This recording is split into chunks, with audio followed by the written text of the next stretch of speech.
안녕하십니까? 좋은 아침입니다.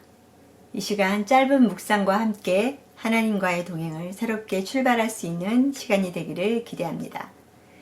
성경에는 아주 작은 것을 표현할 때 겨자씨 하나를 비유하고 있는데, 땅 위의 모든 씨보다 작은 겨자씨 그 하나를 심으면 이후에 다 자라서 새들이 깃들을 만한 큰 나무가 된다. 하나님 나라가 그와 같다 말씀하고 있습니다. 1mm의 크기의 점과 같은 겨자씨를 심을 때에 언제 자라 나무가 되지? 이후에 다 큰 나무의 모습을 상상하기가 힘들 것입니다. 우리의 일상이 날마다 겨자씨 하나만큼의 천국을 심는 것이 되고, 그 결과가 상상 이상의 놀라운 것으로 나타난다면 얼마나 가치 있고 보람된 삶이 될 수 있겠습니까?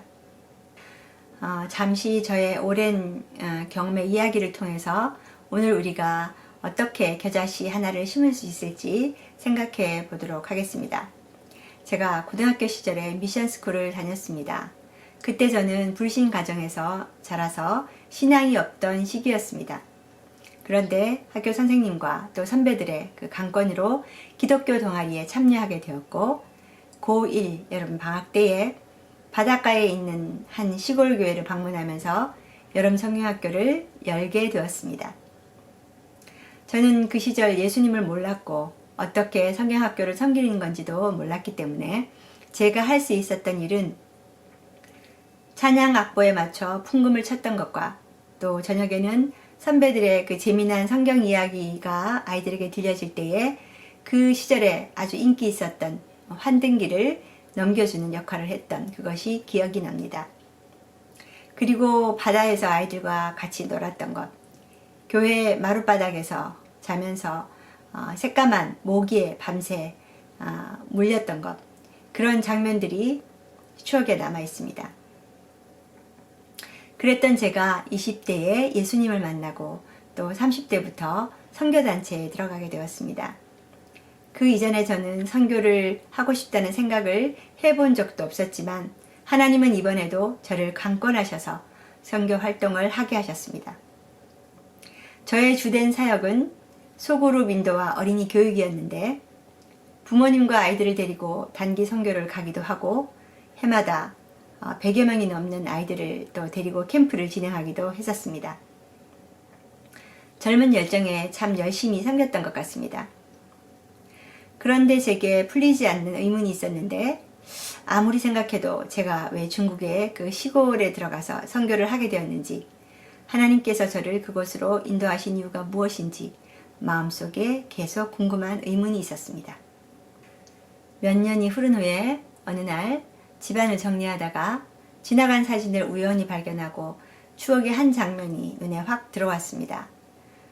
사진 속의 저는 바로 고등학생, 바닷가 그 언덕 위에 있던 그 교회 앞에서 단발머리에 이렇게 핀을 꽂은 모습으로 햇빛에 탄 가무잡잡한 까까머리 아이들과 함께 서 있는 모습이었습니다. 70년대 말에 찍은 그 사진의 풍경은 지금으로 말하자면 마치 아주 열악한 그 오지에 있는 어린 친구들을 만난 것과 같은 그런 비슷한 모습이었는데, 사진 속에 있는 저를 보는 순간 그동안 가졌던 의문의 그 모든 것이 풀어지고 저의 과거와 현재가 갑자기 연결되면서 하나님께로부터 엄청난 감동이 오면서 깨달아지기 시작한 것입니다. 너의 지난 날이 기억이 나느냐? 나는 그때에도 너와 함께 있었다. 너는 내 품 안에 있었고 내가 너를 주목하여 보았다. 네가 나를 알지 못할 때에도 나는 너를 알았고 너를 이끌었다. 너가 지극히 작은 아이들에게 한 그것이 바로 나에게 한 것이다.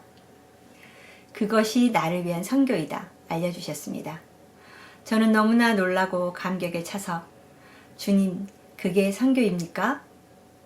저는 그때 아무것도 모르고 제가 좋아서 친구들과 같이 놀고 싶어서 따라간 여행이었고 그저 아이들과 놀아준 것 뿐입니다. 그렇게 말씀을 드렸어요. 하나님은 그래, 네 말이 맞다. 내가 안다. 내가 한 일이야. 내가 너를 불렀어. 하셨습니다. 아, 그렇구나. 하나님이 나를 붙드시고 지금까지 인도하셨구나. 내가 가늠도 할 수 없는 시간부터 하나님의 품 안에 있었고 그의 뜻 안에 제가 있었던 것입니다. 삶의 모든 부분이 하나님의 인도 가운데 은혜로 이루어졌다는 것이 깨달아지는 순간 더 이상의 아무런 질문이 필요하지 않았습니다. 하나님이 함께 하시는데 있으라 하면 이유가 있는 거지. 선교든 무엇이든 어느 나라에 누구에게 가든지 그것은 본질이 아니었기에 아무런 문제가 되지 않았습니다. 여러분, 우리가 오늘을 살면서 내게 주어진 일상의 일들이 아주 작고 별 볼 일이 없는 것으로 여겨질 수 있습니다. 그런데 하나님은 우리가 심상히 여길 수 있는 것들을 결코 작다 하지 않으시고 주의 계획과 뜻 가운데 두셔서 오늘도 당신의 일을 이루어 가십니다.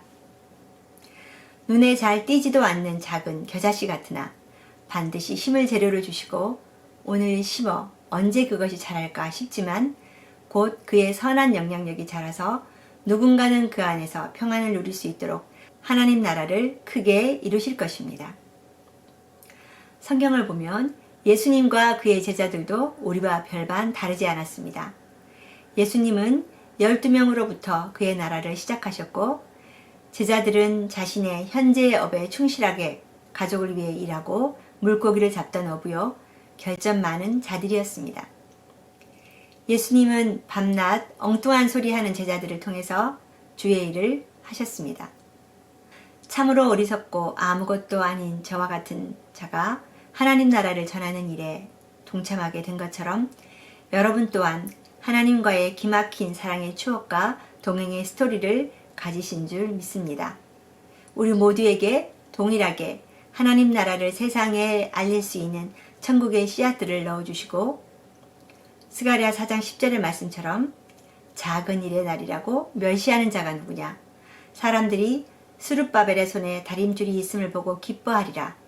이 일곱은 온 세상에 두루 다니는 여호와의 눈이라 하니라. 보잘것없는 일이라고 멸시하는 자가 누구냐. 하나님 나라의 비밀은 특별할 것이 없는 우리의 일상 가운데 숨겨져 있습니다. 우리는 단지 주어진 일을 했을 뿐인데 하나님은 그것을 아주 귀하다, 잘했다 인정하시고 일상의 그 모습들을 사진을 찍듯이 하나님 나라에 기록하고 있다는 것을 잊지 마시기를 바랍니다. 한 알의 씨앗 안에 들어있는 수많은 열매를 믿음으로 바라보며 오늘 하루 내게 주신 영혼들을 사랑하고 마음을 다해 기도하며 섬기는 일에 힘을 기울이시는 이 하루가 되시기를 바라고 축복합니다. 마지막으로 마태복음 10장 42절을 읽겠습니다. 또 누구든지 제자의 이름으로 이 작은 자 중 하나에게 냉수 한 그릇이라도 주는 자는 내가 진실로 너희에게 이르노니 그 사람이 결단코 상을 잃지 아니하리라 하시니라. 아멘. 오늘도 여호와의 눈, 성령과 동행하는 하루 되십시오. 샬롬.